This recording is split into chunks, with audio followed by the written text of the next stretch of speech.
আল্লাহ যেন ডাক দিয়ে বলে, বান্দা তুমি জানো আমি তোমার কেমন রব?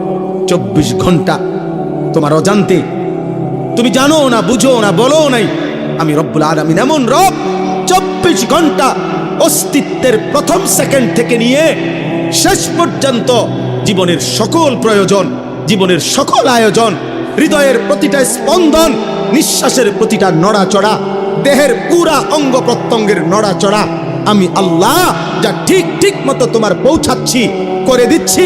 গোটা কায়নাত আমি তোমার জন্য বারবার একবার আলো দিয়ে সাজাই, একবার অন্ধকার দিয়ে সাজাই, একবার রাত বানাই, একবার দিন বানাই, একবার সকাল বানাই, একবার দুপুর বানাই, সপ্তাহ বদলাই, মাস বদলাই, দিন বদলাই, শরীর বদলাই, স্বাস্থ্য বদলাই। চিলা ছোট্ট বাচ্চা বানাইলাম শক্তিমান যুবক, আবার বানাইলাম বৃদ্ধ, চিলা দুর্বল বানাইলাম সবল, চিলা অসুস্থ বানাইলাম সুস্থ, চিলা গরিব বানাইলাম ধনী, চিলা সম্পদহীন দিলাম সম্পদ। এত কিছু 24 ঘন্টা যে মালিক আমি নিজ যত্নে তোমার করছি।